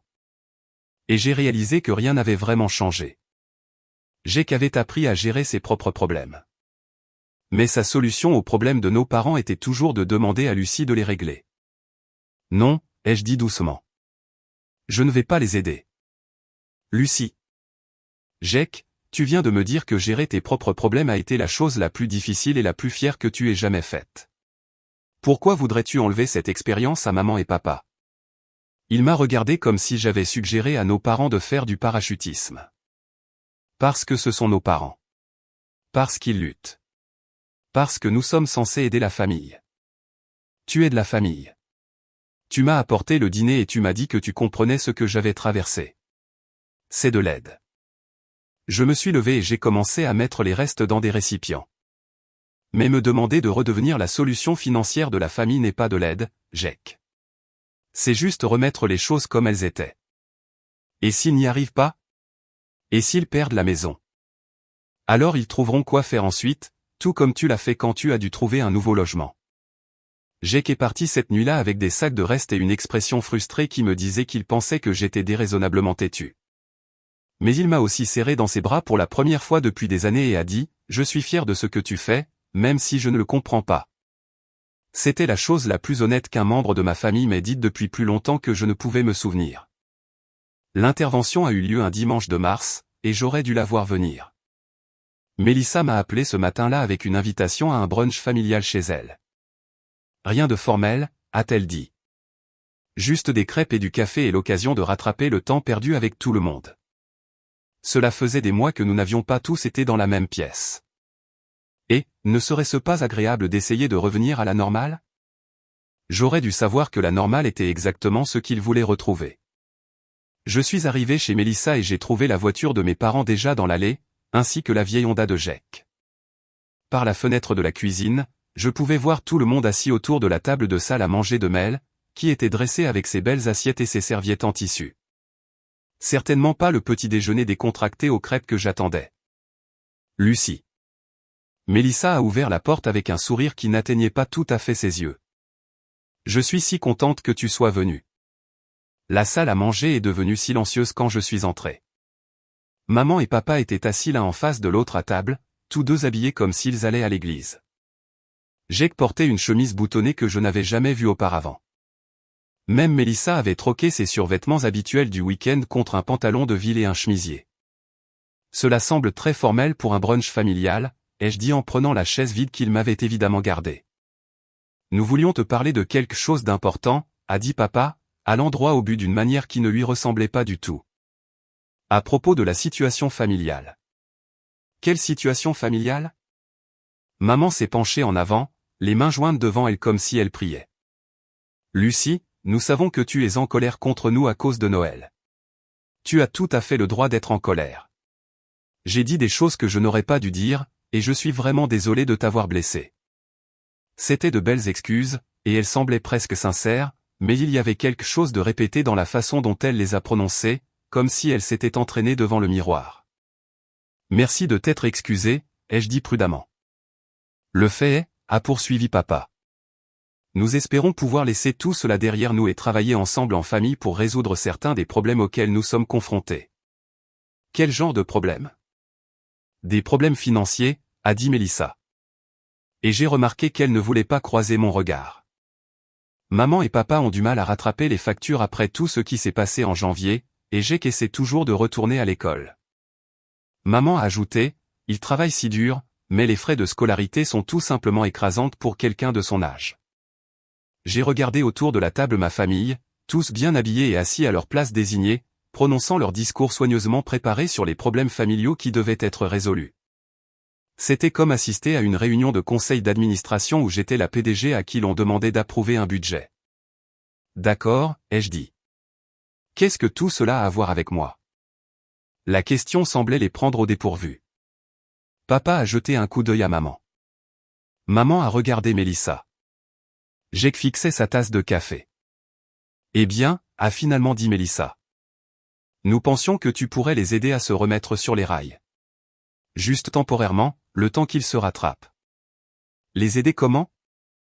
Financièrement, a dit Jake doucement. Comme tu le faisais avant. Et voilà. La vraie raison de cette réunion de famille formelle, des belles assiettes, des excuses répétées. Ils voulaient que je redevienne leur filet de sécurité invisible. Alors, laissez-moi m'assurer que je comprends bien, ai-je dit, gardant ma voix calme. Vous voulez que je recommence à payer vos factures, Juste temporairement, a dit maman rapidement. Jusqu'à ce que nous nous remettions sur pied. Combien de temps et temporairement? Une nouvelle série de regards. Personne n'avait réfléchi aussi loin. Peut-être 6 mois, a suggéré papa. 1 an au maximum. Et que se passe-t-il après cette année? Eh bien, d'ici là, nous aurons trouvé un meilleur système pour tout gérer, a dit Mélissa. Quel genre de système? Je ne sais pas, Lucie. Un budget ou un plan de paiement ou quelque chose comme ça. Le fait est qu'en ce moment, ils ont besoin d'aide et tu es en mesure de la leur apporter. Je me suis assise dans ma chaise et j'ai regardé chacun d'eux à tour de rôle. Mes parents, qui vivaient au-dessus de leurs moyens depuis si longtemps qu'ils avaient oublié quel était leur véritable moyen. Jake, qui apprenait enfin à subvenir à ses besoins, mais voulait prendre un raccourci vers la dépendance. Mélissa, qui n'avait jamais eu besoin de mon aide, mais était parfaitement à l'aise de me demander de la fournir pour tout le monde. Non, ai-je dit. Lucie, s'il te plaît. La voix de maman s'est brisée. J'ai 62 ans. Je ne peux pas continuer à travailler 2 emplois et à nettoyer des maisons juste pour garder les lumières allumées. Alors ne le fais pas. Qu'est-ce que tu veux dire? Je veux dire, trouve une solution qui n'implique pas que je paie pour ta vie. Je me suis tourné vers papa. Tu as dit que tu voulais laisser Noël derrière nous et travailler ensemble en famille. Ce n'est pas travailler ensemble. C'est me demander de redevenir votre compte bancaire personnel. Ce n'est pas ça, a protesté Mélissa. N'est-ce pas? Parce que cela ressemble exactement à ce que c'est, me suis-je levé. Pendant 6 ans, j'ai discrètement payé l'éducation de Jake, votre assurance maladie, vos cartes de crédit, vos factures de services publics. Je n'ai jamais demandé de reconnaissance ou de remerciement. Je n'en ai jamais fait un problème familial. Je l'ai juste géré parce que je le pouvais et parce que je vous aime. Nous savons, a dit Jake. Et nous sommes reconnaissants. Vous êtes reconnaissant maintenant. Mais où était la gratitude quand maman m'a traité de parasite devant 20 personnes? Où était la gratitude quand vous avez ri alors qu'elle me traitait de parasite? Lucie, nous ne savions pas. Papa a dit, vous ne saviez pas parce que vous ne vouliez pas savoir. Vous vouliez croire que vos problèmes financiers se résolvaient comme par magie. Vous vouliez croire que les frais de scolarité de Jake étaient couverts par une bourse mystérieuse. Vous vouliez croire que j'étais le membre de la famille qui vous prenait au lieu du membre de la famille qui vous donnait. Le silence autour de la table était assourdissant. Alors, voici ce qui va se passer, ai-je poursuivi. Vous allez trouver vos propres solutions financières, comme tout autre adulte dans le monde. Vous allez faire des budgets et des plans de paiement et des choix difficiles sur ce que vous pouvez et ne pouvez pas vous permettre. Et vous allez le faire sans que ce soit ma responsabilité de financer votre mode de vie. Mais Lucie, la voix de maman était faible maintenant. Et si nous ne pouvons pas? Et si nous perdons la maison? Alors vous trouverez quoi faire ensuite. Vous réduirez votre taille, ou déménagerez dans un endroit moins cher, ou demanderez de l'aide à Jake et Mélissa, ou ferez une demande de programme d'aide. Vous ferez ce que des millions de familles font quand elles ne peuvent pas se permettre leur situation actuelle. Tu ne vas vraiment pas nous aider, a demandé Jake. Je vais vous aider en ne vous aidant pas, ai-je dit. Je vais vous laisser être les adultes indépendants et capables que vous êtes réellement au lieu des victimes impuissantes que vous prétendez être. J'ai marché vers la porte d'entrée de Mélissa, laissant derrière moi les couverts formels et l'intervention soigneusement planifiée. Lucie, attends. Mélissa m'a appelé. Je me suis retourné. Mel, pendant toutes les années où je payais les factures de tout le monde, l'un de vous a-t-il jamais pensé à ce que cela me coûtait? Pas seulement de l'argent, mais du temps, du stress et de l'énergie. L'un de vous s'est-il déjà demandé si j'avais besoin d'aide pour mes propres problèmes? Elle a semblé sincèrement confuse. Mais tu n'avais jamais l'air d'avoir besoin d'aide. Parce que je n'en ai jamais demandé. Parce que j'ai appris que demander de l'aide signifiait être humilié devant toute la famille. J'ai ouvert la porte d'entrée. Peut-être est-il temps pour vous tous d'apprendre ce que j'ai appris. Comment résoudre vos propres problèmes sans en faire la responsabilité de quelqu'un d'autre. Je les ai laissés assis autour de la table de salle à manger de Mélissa, avec leurs belles assiettes et leurs discours répétés et leur supposition que « famille » signifiait « Lucie répare tout ». Pour la première fois depuis Noël, je me suis senti complètement libre. Avril a apporté les appels téléphoniques. Ils commençaient à l'heure du dîner les soirs de semaine, quand je me détendais après le travail et essayais de me convaincre que je faisais la bonne chose. Maman appelait la première, sa voix tremblante de ce qui ressemblait à une véritable panique. Lucie, le paiement de l'hypothèque est dû demain, et il nous manque encore 300 $. J'ai appelé partout pour voir si quelqu'un pouvait t'aider. As-tu parlé à la banque d'un plan de paiement? Ils ont dit qu'ils pourraient peut-être trouver un arrangement, mais que cela prendrait des semaines à traiter, et nous avons besoin d'aide maintenant. Et si tu demandais à Mélissa ou Jake? Mélissa économise pour sa propre maison, et Jake a à peine de quoi payer son loyer. Lucie, tu sais, nous ne demanderions pas si nous n'étions pas désespérés. Les appels avaient un schéma, crise, urgence, autres membres de la famille ne peuvent pas aider, Lucie est la seule solution. Parfois, c'était l'hypothèque. Parfois, c'était des factures médicales que maman ne pouvait pas se permettre. Parfois, c'était des réparations de voitures dont papa avait besoin pour continuer à travailler. Chaque appel se terminait de la même manière, je disais que je ne pouvais pas aider et maman ou papa agissaient comme si j'abandonnais la famille à son heure la plus sombre. Les appels de Jake étaient différents. Moins de manipulation, plus de confusion sincère. Lucie, je ne comprends pas ce que tu veux de nous. Tu dis que tu veux que nous soyons indépendants, mais tu ne nous aideras pas à arriver à un point où nous pouvons être indépendants. Comment maman et papa sont-ils censés établir un budget alors qu'ils sont déjà en retard sur tout? De la même manière que tout le monde établit un budget quand il est en retard sur tout. Ils font des choix difficiles, réduisent les dépenses et demandent peut-être l'aide de professionnels. Mais nous sommes une famille. La famille est censée aider la famille. Jake, j'ai aidé la famille pendant 6 ans.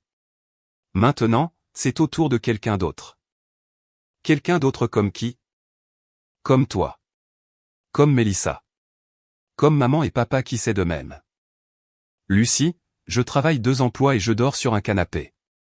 Je n'ai pas d'argent pour les aider. Alors peut-être qu'ils doivent trouver des solutions qui ne nécessitent pas d'argent de leurs enfants. La conversation qui a tout changé est venue de Mélissa un jeudi soir de fin avril. Elle a appelé pendant que je préparais le dîner, sa voix tendue de frustration. Lucie, ça a assez duré. Qu'est-ce qui a assez duré? Tout ça, cette punition que tu infliges à toute la famille parce que tu es en colère à cause de Noël. Maman et papa parlent de déposer le bilan. Jake ne retournera jamais à l'école à ce rythme. Tout le monde est malheureux. Et pourquoi? Pour prouver quoi? Prouver quoi exactement? Que tu nous aidais avant et que nous n'avons pas assez apprécié. D'accord, point prouvé. Nous avons compris maintenant. Tu étais généreuse et nous étions ingrats. Pouvons-nous passer à autre chose? J'ai posé ma cuillère en bois et j'ai éteint la cuisinière. Mel, penses-tu que c'est de cela qu'il s'agit? L'appréciation? Non. Il s'agit du fait que tu viens d'appeler ça une punition. Comme si le fait que je ne paie pas vos factures était une punition que je vous inflige au lieu d'une limite normale que la plupart des familles ont. Lucie, sois réaliste. La plupart des familles n'ont pas quelqu'un qui peut se permettre de payer les factures de tout le monde. La plupart des familles n'ont pas non plus quelqu'un prêt à payer les factures de tout le monde.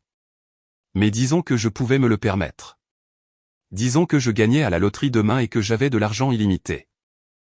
Penses-tu qu'il serait sain pour moi de passer le reste de ma vie à m'assurer qu'aucun de vous n'ait jamais à gérer ses propres problèmes financiers? Mélissa est restée silencieuse un instant. Je ne sais pas. Je n'y avais jamais pensé de cette façon. J'y ai pensé de cette façon pendant des mois. Et la réponse est non. Ce ne serait pas sain. Ni pour moi, ni pour aucun d'entre vous. Mais Lucie, et si quelque chose de vraiment grave se produisait? Et si papa avait une crise cardiaque et ne pouvait plus travailler? Et si maman tombait malade et avait besoin de traitements coûteux? Vas-tu vraiment nous laisser nous débrouiller seuls? C'était une question juste, et je m'étais débattu avec elle depuis janvier. Où était la limite entre des limites saines et un véritable abandon? Si ma famille faisait face à une véritable urgence, resterais-je vraiment à l'écart et les regarderais-je lutter? Mel, si papa a une crise cardiaque, je serai là pour le soutenir et l'aider à prendre des décisions médicales et m'assurer qu'il reçoit les soins dont il a besoin. Si maman tombe malade, je ferai des recherches sur les médecins et les options de traitement et je serai là pour chaque rendez-vous. Mais tu n'aideras pas financièrement. Je ne deviendrai pas automatiquement responsable du financement de chaque crise. Il y a une différence entre soutenir et se substituer à la responsabilité de quelqu'un d'autre. Et s'ils perdent la maison? Alors nous trouverons ce qui vient ensuite ensemble, en famille, avec tout le monde qui apporte des idées et des solutions au lieu que tout le monde se tourne vers moi pour de l'argent. Mélissa a soupiré, je pense toujours que tu es trop rigide à ce sujet. Peut-être que je le suis, mais Mel, pendant 6 ans, j'ai été trop flexible à ce sujet. Je me suis plié en 4 pour accommoder l'irresponsabilité financière de tout le monde, et ça a failli me briser. Peut-être que la rigidité est ce dont j'ai besoin en ce moment. Après avoir raccroché, j'ai terminé de préparer le dîner et les manger seul dans mon appartement, en réfléchissant à la flexibilité et à la rigidité et à l'espace entre le soutien et la permissivité. Le coup à ma porte est venu à 20h, juste au moment où je m'installais avec un livre et une tasse de thé.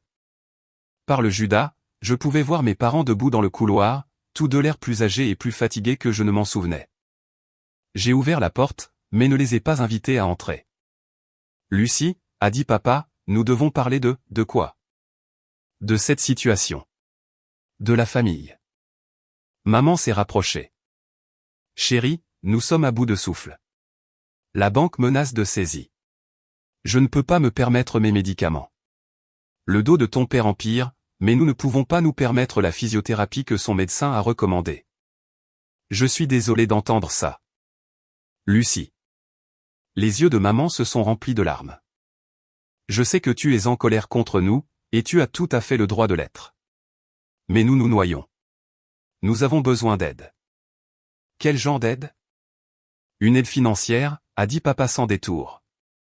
Nous avons besoin que tu recommences à couvrir certaines des factures importantes, juste le temps que nous nous remettions sur les rails. Combien de temps cela prendrait-il? Nous ne savons pas, peut-être 1 an, peut-être plus. Et que feriez-vous pendant cette année pour vous remettre sur les rails? Ils se sont regardés incertains. Faire un budget, a suggéré maman. Apprendre à mieux gérer l'argent, a ajouté papa. Cela ressemble à des choses que vous pourriez faire maintenant sans mon soutien financier. Lucie. La voix de maman s'est brisée. Nous t'avons élevé. Nous t'avons nourri et vêtu et t'avons donné un toit pendant 18 ans. Est-ce que ça ne compte pas pour quelque chose? Et voilà. L'argument que j'attendais depuis Noël. L'idée que les enfants doivent à leurs parents un soutien financier indéfini en paiement de leur éducation. Maman, ça compte beaucoup. Ça compte pour que je vous aime et que je veuille que vous soyez heureux et en bonne santé. Ça compte pour que je sois là pour vous soutenir dans les moments difficiles, mais pas financièrement. Pas financièrement? Papa a fait un pas en avant. Lucie, et si nous promettions de te rembourser? Et si nous en faisions un prêt au lieu d'un don? Papa, vous ne pouvez pas payer vos factures actuelles. Comment pourriez-vous payer vos factures actuelles plus les remboursements de prêts à moi? Nous trouverions une solution. Comme quoi? Je ne sais pas, Lucie. Nous trouverions une solution. J'ai regardé mes parents debout dans mon couloir, avec leur visage désespéré et leur vague promesse de « trouver une solution ». Il y a 6 mois, j'aurais immédiatement commencé à chercher des solutions. J'aurais recherché des programmes d'aide, des plans de paiement et des options de modification de prêt. J'aurais fait de leur crise mon projet. Au lieu de cela, je me suis senti calme, claire, certaine. Maman, papa, je vous aime tous les deux énormément, mais je ne reprendrai pas le paiement de vos factures. Pas temporairement, pas en tant que prêt, pas en aucune circonstance. Vous devez trouver d'autres solutions. Quelle solution, a demandé maman. Quelle solution magique pensez-vous que nous avons et que nous n'avons pas déjà essayé? Les mêmes solutions que des millions de familles utilisent quand elles ne peuvent pas se permettre leur mode de vie. Réduire la taille, vendre des choses, déménager dans un endroit moins cher, trouver des emplois supplémentaires. Demander de l'aide à des agences qui existent pour aider les personnes en crise financière. Ce ne sont pas de vraies solutions, a dit papa. Ce ne sont pas des solutions faciles, ai-je corrigé. Mais ce sont de vraies solutions, et ce sont vos solutions à trouver. J'ai fermé la porte doucement, mais fermement, laissant mes parents dans le couloir pour trouver ce qui venait ensuite. Pour la première fois depuis Noël, j'ai dormi toute la nuit sans me soucier des problèmes de quelqu'un d'autre. Le point de rupture est arrivé en mai, exactement 6 mois après Noël, quand ils sont tous apparus à l'entrée de mon immeuble à 7 heures du matin. Je me préparais pour le travail quand la sonnette de l'entrée a retenti. La voix du gardien a grésillé dans l'interphone. Mademoiselle Anderson, vous avez plusieurs visiteurs ici. Vos parents, votre frère et votre sœur. Ils demandent à monter. Je me suis regardé dans le miroir de la salle de bain, à moitié habillé, les cheveux encore humides de la douche, la brosse à mascara à la main, et j'ai réalisé que c'était ça. Le moment pour lequel je m'étais préparé depuis janvier, le dernier assaut coordonné sur mes limites. Faites-les monter, s'il vous plaît. J'ai fini de me préparer au son des pas et des voix urgentes dans le couloir devant mon appartement. Quand j'ai ouvert la porte, ils étaient disposés comme une délégation. Maman et papa devant, Jake et Mélissa les flanquant, tous affichant des expressions de détermination sombre. Nous devons parler, a annoncé maman, me dépassant pour entrer dans mon salon. Bonjour à toi aussi, ai-je dit en refermant la porte derrière eux. Je peux vous offrir un café? Lucie, assieds-toi, a dit papa avec la voix qu'il utilisait quand j'étais enfant et que j'étais en difficulté. Ça a assez duré. Je suis resté debout et j'ai croisé les bras. Qu'est-ce qui a assez duré? Cette crise de colère, a dit Mélissa. Cette punition que tu infliges à toute la famille parce que tu es en colère à cause de Noël. Nous sommes ici pour te présenter un ultimatum, a ajouté Jake, sortant un morceau de papier plié de sa poche de veste. Nous en avons tous parlé et nous avons décidé que cela se terminait aujourd'hui. Un ultimatum. Ils avaient organisé un ultimatum. J'ai presque ri de l'absurdité de la chose. D'accord, ai-je dit. Écoutons. Jake a déplié le papier et a commencé à lire comme s'il s'agissait d'un document légal formel. Lucie Anderson, nous, ta famille, te donnons une dernière opportunité de reprendre ton soutien financier à ce foyer. Si tu acceptes d'aider avec les factures mensuelles et les dépenses courantes, nous sommes prêts à oublier les 6 derniers mois et à revenir à la situation d'avant. Et si je n'accepte pas? Alors tu ne seras plus la bienvenue aux réunions de famille, a dit maman, la voix tremblante de colère ou de nervosité. Plus de dîners de Noël, plus de fêtes d'anniversaire, plus d'événements familiaux. Tu choisiras de t'exclure de cette famille. Je les ai regardés, ces 4 personnes que j'avais passé toute ma vie à aimer, à soutenir et à essayer de satisfaire, et j'ai senti quelque chose changer en moi. Pas de la tristesse, de la colère ou de la peur, mais une étrange sorte de soulagement. Vous me reniez si je n'accepte pas de payer vos factures. Nous nous protégeons de quelqu'un qui a clairement choisi l'argent plutôt que la famille, a dit papa. J'ai choisi l'argent plutôt que la famille. J'ai ri et c'est sorti plus fort que je ne l'avais voulu. J'ai passé 6 ans à choisir la famille plutôt que l'argent. J'ai choisi votre stabilité financière plutôt que ma propre sécurité financière. J'ai choisi l'éducation de Jake plutôt que mes propres économies. J'ai choisi l'assurance maladie de maman plutôt que mon propre fonds d'urgence. Et nous sommes reconnaissants pour cela, a dit Mélissa rapidement. Mais Lucie, cela ne te donne pas le droit de nous abandonner quand les choses deviennent difficiles. Les choses sont devenues difficiles en janvier. Cela fait 5 mois. Combien de temps faut-il pour que vous trouviez des solutions qui ne m'impliquent pas? Nous avons trouvé des solutions, a dit maman. La solution est que tu recommences à nous aider comme avant. Ce n'est pas une solution. C'est juste revenir en arrière. Jake a fait un pas en avant, tenant toujours son morceau de papier comme si cela lui donnait une sorte d'autorité. Lucie, nous avons clairement exprimé notre position. Soit tu recommences à payer, soit tu ne fais plus partie de cette famille. J'ai marché jusqu'à mon comptoir de cuisine et j'ai pris mon sac à main et mes clés. D'accord. D'accord quoi? D'accord. Je choisis de ne plus faire partie de cette famille. Je me suis dirigé vers la porte. Je dois aller travailler maintenant. S'il vous plaît, fermez à clé en partant. Le silence derrière moi était assourdissant. Je pouvais les sentir me fixer du regard. Probablement en attendant que je me retourne et dise que je ne le pensais pas. Que je ne faisais que prouver un point. Que bien sûr, je préférerais payer leurs factures plutôt que de les perdre entièrement. Au lieu de cela, j'ai ouvert la porte de mon appartement et je suis sorti. Lucie, attends. Mélissa m'a appelé. Je me suis arrêté et me suis retourné. Mel, tu viens de me dire que ma valeur pour cette famille se mesure en dollars. Tu viens de me menacer de me renier si je n'accepte pas de financer votre mode de vie. Tu veux savoir ce que j'ai appris en 6 mois sans être votre compte bancaire personnel? Quoi? J'ai appris que je suis une personne à part entière. J'ai des amis qui m'apprécient pour qui je suis, pas pour ce que je peux faire pour eux. J'ai une carrière qui me satisfait. J'ai des passe-temps, des intérêts et des objectifs qui n'ont rien à voir avec la résolution des problèmes des autres. Je les ai regardés chacun, debout dans mon couloir. J'ai appris que je n'ai pas besoin d'une famille qui ne m'apprécie que pour mon argent. Ce n'est pas de ça qu'il s'agit, a protesté papa. N'est-ce pas? Parce que vous venez de me donner un ultimatum. Payez nos factures ou perdez-nous. Cela ressemble exactement à une famille qui ne m'apprécie que pour mon argent. Je me suis retourné et j'ai marché vers l'ascenseur, laissant derrière moi 4 personnes qui m'avaient enfin montré exactement ce que je représentais pour elles. Dans l'ascenseur, descendant vers l'entrée, j'ai ressenti quelque chose que je n'avais pas connu depuis des années. Une liberté totale par rapport aux attentes des autres. C'était terrifiant et exaltant et absolument juste. Le premier Noël sans eux a été réellement paisible. J'ai passé le 25 décembre dans mon appartement en pyjama jusqu'à midi et à faire des crêpes à partir de rien pendant que la neige tombait devant mes fenêtres. J'ai fait un appel vidéo à ma colocataire de l'université qui avait déménagé à Seattle, échangé des SMS avec quelques amis du travail et lu un livre entier sans que personne n'appelle pour me demander de résoudre leurs problèmes.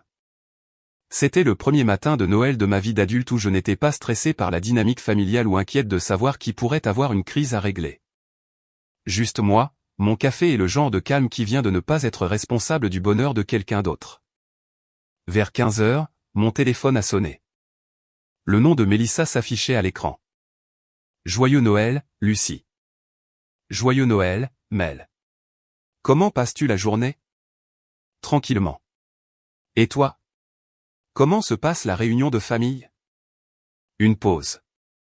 Petite. Juste moi, Jake, maman et papa. C'est différent sans toi. J'ai attendu qu'elle en vienne au fait. Mélissa n'appelait pas seulement pour échanger des politesses. Lucie, je voulais te dire quelque chose à propos de l'année passée. D'accord. J'avais tort à propos de l'ultimatum, de l'avoir appelé une crise de colère, de tout ça. J'ai passé les 6 derniers mois à regarder maman et papa gérer leurs finances et à regarder Jake apprendre à budgétiser et à économiser de l'argent. Et j'avais tort. En quoi? Ils sont tous plus capables que je ne le pensais. Papa a appris à utiliser les services bancaires en ligne et à configurer les paiements automatiques. Maman a trouvé un emploi à temps partiel qu'elle apprécie vraiment et a commencé à utiliser des coupons comme si c'était un passe-temps. Jake a économisé suffisamment d'argent pour s'inscrire à un programme de collège communautaire. Et il est si fier de lui pour l'avoir mérité. J'ai souri malgré moi. Tout cela semble vraiment bien. C'est bien. Mais Lucie, ce que j'ai réalisé, c'est que rien de tout cela ne se serait produit si tu avais continué à tout payer. Il serait resté confortable et dépendant et Jake serait resté irresponsable et rien n'aurait changé. Probablement pas. Certainement pas. Et j'ai aussi réalisé autre chose. Sa voix est devenue plus douce. J'ai réalisé que j'avais passé 6 ans à te regarder t'occuper de tout le monde et que je ne t'ai jamais demandé si tu avais besoin de quoi que ce soit. Je n'ai jamais demandé comment tu allais ou si tu étais stressé par l'argent ou si tu avais besoin d'aide pour quoi que ce soit. Mel, j'ai été une sœur terrible, Lucie. Pas parce que je n'ai pas contribué financièrement aux factures de la famille. Je n'aurais pas dû le faire, mais parce que je n'ai pas prêté attention à ton bien-être. Je t'ai traité comme une ressource au lieu d'une personne. Les mots m'ont frappé plus fort que je ne l'avais prévu. De toutes les choses que ma famille avait faites au fil des ans, l'invisibilité avait été la partie la plus difficile. La façon dont ils avaient tous juste supposé que j'allais bien. Que je gérais tout. Que je n'avais besoin de rien d'eux. Merci de dire ça. Je le dis parce que c'est vrai. Et parce que tu me manques. Nous manquons tous de toi. Tu me manques aussi, Lucie. Je sais que tu ne veux probablement pas entendre ça, mais voudrais-tu prendre un café avec moi un jour? Juste nous deux. Pas d'ordre du jour. Pas de drame familial. J'aimerais apprendre à connaître ma sœur en tant que personne au lieu de la résolveuse de problèmes de la famille. J'ai regardé par la fenêtre de mon appartement la rue enneigée en contrebas, pensant aux secondes chances et aux nouvelles relations et à la différence entre manquer quelqu'un et manquer ce qu'il faisait pour vous. J'aimerais ça, ai-je dit. Mais Mel, je dois te faire comprendre quelque chose. Je ne reviendrai plus jamais à être la banque de la famille. Si c'est ce que tu espères, ce n'est pas ça. Je le jure, Lucie, ce n'est pas ça. Je veux juste avoir une relation avec ma sœur basée sur le fait de s'apprécier vraiment au lieu d'une obligation financière. Alors oui, prenons un café. Après avoir raccroché, je me suis blotti sur mon canapé avec mon livre et j'ai réfléchi à l'année passée.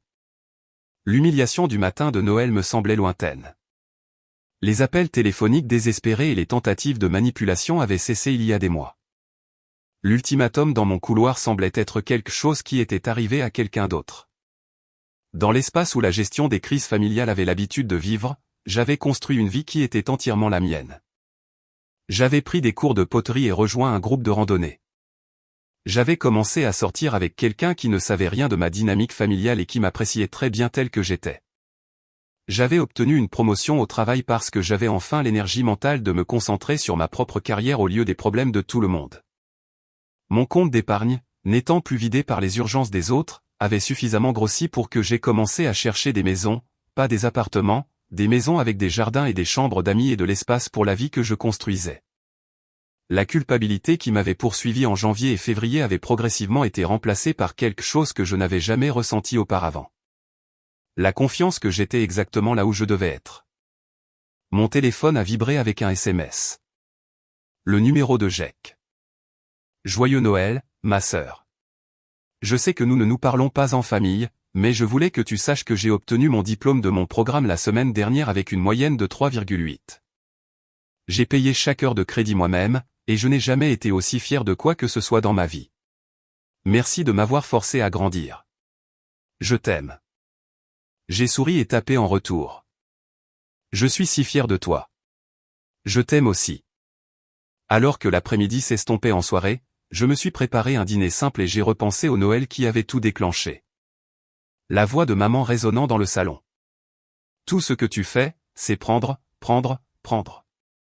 Les rires des proches qui m'avaient vu me faire humilier et n'avaient rien dit. Si je pouvais revenir à ce moment, me suis-je demandé, ferais-je quelque chose de différent? Est-ce que je me défendrais au lieu de partir discrètement?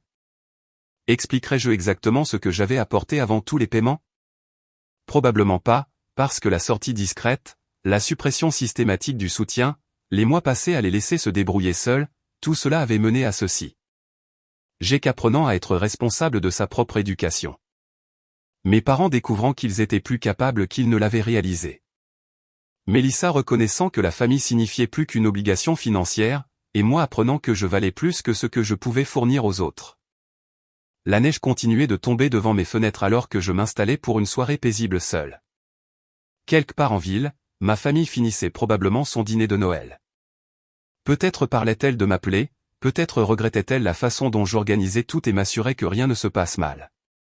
Mais cette Lucie, celle qui résolvait les problèmes de tout le monde et absorbait les crises de tout le monde, était partie. À sa place, il y avait quelqu'un qui avait appris que l'amour sans limite n'est pas de l'amour du tout. C'était le plus beau cadeau de Noël que je me sois jamais fait. Le Noël suivant, il y a eu une invitation manuscrite de Mélissa me demandant si je voulais les rejoindre pour un petit dîner de fête discret. Pas d'attente, pas de drame, juste la famille essayant de comprendre comment redevenir une famille. J'y ai réfléchi pendant une semaine avant de répondre. Pas parce que j'étais encore en colère, mais parce que je voulais être sûr d'y aller pour les bonnes raisons. Non par obligation ou par culpabilité ou par l'ancien besoin de rendre tout le monde heureux, mais parce que je voulais sincèrement voir les personnes que ma famille était devenue au cours de l'année depuis l'ultimatum. Quand je suis arrivé chez mes parents la veille de Noël, les décorations étaient plus simples que depuis des années. Pas d'installations élaborées ou de couronnes coûteuses, juste des lumières sur l'arbre et quelques bougies sur la cheminée. Cela semblait plus chaleureux d'une certaine manière, plus authentique. Maman m'a serré dans ses bras à la porte comme si elle n'était pas sûre que je la laisserais faire, puis elle a reculé pour me regarder. Tu as bonne mine, ma chérie. Vraiment bonne mine. Merci. Toi aussi. Et elle l'avait. Maman avait l'air plus en forme que je ne l'avais vue depuis des années. Comme si elle avait arrêté de porter le poids des problèmes qu'elle ne pouvait pas résoudre. Son nouveau travail à temps partiel dans une librairie locale lui avait donné quelque chose dont elle était enthousiaste, et cela se voyait. Papa était dans la cuisine, en train de cuisiner, portant un tablier qui disait « Chef du monde ». Il avait appris à faire quelques repas de base au cours de l'année passée, en partie par nécessité et en partie, je le soupçonnais, parce qu'il avait découvert qu'il aimait ça. Jake était là avec une petite amie que je n'avais jamais rencontrée. Tous deux parlaient avec animation du programme de certification informatique qu'il avait terminé et de l'emploi qu'il avait décroché dans une entreprise technologique locale. Il avait l'air plus âgé, plus posé, comme quelqu'un qui avait trouvé comment construire une vie au lieu de simplement en trébucher. Mélissa avait apporté des albums photos de l'année passée, des photos de dîners de famille et de célébrations d'anniversaire et de mardis soirs ordinaires qui semblaient plus détendus que nos réunions de famille ne l'avaient été depuis des années. Nous pensions que tu voudrais voir ce que tu as manqué, a-t-elle dit en s'installant à côté de moi sur le canapé. Les photos racontaient une histoire à laquelle je ne m'attendais pas. Ma famille apprenant à fonctionner sans moi. Mes parents ayant l'air réellement heureux au lieu d'être discrètement stressés. Jake et Mélissa aidant au repas et au nettoyage au lieu de supposer que quelqu'un d'autre s'en occuperait. Tout le monde avait l'air moins frénétique, plus présent, plus comme s'ils appréciaient la compagnie de l'autre au lieu de simplement le supporter. Vous avez tous l'air vraiment bien, ai-je dit et je le pensais. Nous avons appris des choses, a dit papa de sa place près de l'arbre. À dépendre les uns des autres au lieu de dépendre d'une seule personne pour tout arranger. Nous avons appris que nous profitions de toi depuis des années, a ajouté maman doucement. Et que nous sommes en fait plus capables que nous ne le pensions quand nous le devons. La conversation qui a suivi ne ressemblait à aucune de celles que nous avions eues en famille. Une discussion réelle sur l'argent et la responsabilité et la différence entre aider et permettre. Une reconnaissance honnête des façons dont ils avaient tous contribué à une dynamique qui avait été malsaine pour tout le monde, surtout pour moi. Mais surtout, c'était juste un dîner de famille normal sans crise ni drame ni personne qui me regardait pour résoudre leurs problèmes. Jake a raconté des histoires amusantes sur ses premiers emplois terribles. Mélissa a partagé des photos de la maison qu'elle rénovait. Maman et papa ont parlé de leur plan de retraite comme des gens qui avaient appris à vivre selon leurs moyens. Je me suis retrouvé à me détendre d'une manière que je n'avais jamais pu faire lors des réunions de famille auparavant. Non pas parce que j'étais responsable de faire en sorte que tout se passe bien, mais parce que j'étais juste Lucie, là pour profiter du dîner et de la conversation avec des gens que j'aimais. Quand il a été temps de partir, maman m'a accompagné jusqu'à ma voiture. Lucie, j'ai besoin de dire quelque chose. J'ai attendu. J'avais tort de t'appeler parasite, de ne pas apprécier tout ce que tu faisais pour nous, de tout ça. Mais surtout, j'avais tort de penser que c'était ça, la famille. Le fait que tu nous aies appris que nous pouvions prendre soin de nous-mêmes est le plus beau cadeau que tu nous aies jamais fait, même si c'était difficile. Surtout parce que c'était difficile. Les choses difficiles sont généralement celles qui en valent la peine. J'ai serré ma mère dans mes bras et j'ai roulé vers la maison à travers les rues calmes, en pensant aux choses difficiles et à la valeur et au long chemin du ressentiment au pardon à quelque chose de mieux que l'un ou l'autre. Ce Noël-là, pour la première fois de ma vie d'adulte, j'ai senti que j'avais une famille au lieu d'un emploi. En novembre suivant, j'ai acheté ma maison. 2 chambres, un petit jardin, une cuisine avec suffisamment d'espace pour une vraie table à manger. Jake m'a aidé à déménager, et Mélissa a organisé une pendaison de crémaillère. Maman a apporté un gratin qu'elle avait fait elle-même, et papa a réparé la marche branlante de l'entrée sans qu'on le lui demande. Tout le monde a mis la main à la pâte parce que c'est ce que font les familles. Non pas parce qu'une personne est responsable de tout, mais parce que tout le monde est responsable de quelque chose. Le matin de Noël, nous avons dîné chez moi pour la première fois. Ma table, ma vaisselle, mon menu soigneusement planifié. Tout le monde a apporté quelque chose à contribuer. Tout le monde a aidé au nettoyage. Et tout le monde est reparti le ventre plein, heureux et reconnaissant pour l'année que nous avions passée. En chargeant les dernières assiettes dans mon lave-vaisselle ce soir-là, j'ai repensé au Noël d'il y a 3 ans qui avait tout changé. L'humiliation qui avait semblé si dévastatrice à l'époque avait en fait été un cadeau, me forçant à voir des schémas que j'étais trop proche pour reconnaître et à faire des changements que j'avais trop peur d'entreprendre. Ma famille n'avait pas besoin d'une gardienne. Ils avaient besoin d'apprendre qu'ils étaient capables de prendre soin d'eux-mêmes. Et je n'avais pas besoin d'être indispensable pour être aimé. Certaines personnes pourraient qualifier ce que j'ai fait de dur ou d'impitoyable. Elles pourraient dire que la famille doit aider la famille quoi qu'il arrive. Mais j'ai appris qu'il y a une différence entre aider et permettre, entre soutenir et se substituer à la responsabilité de quelqu'un d'autre. La femme qui était assise à ce dîner de Noël il y a 3 ans, absorbant discrètement l'humiliation publique tout en finançant secrètement tout le mode de vie de sa famille, était partie. À sa place, il y avait quelqu'un qui avait appris que l'amour sans limite n'est pas de l'amour du tout. c'est juste un dysfonctionnement confortable déguisé en dévotion. Et la famille assise autour de ma table à manger, contribuant au repas, au nettoyage et à la conversation, était meilleure que celle qui m'avait tenue pour acquise pendant des années. Ce Noël-là, personne n'a ri à mes dépens parce que je n'étais plus le membre de la famille sur qui ils pouvaient compter pour absorber leurs problèmes.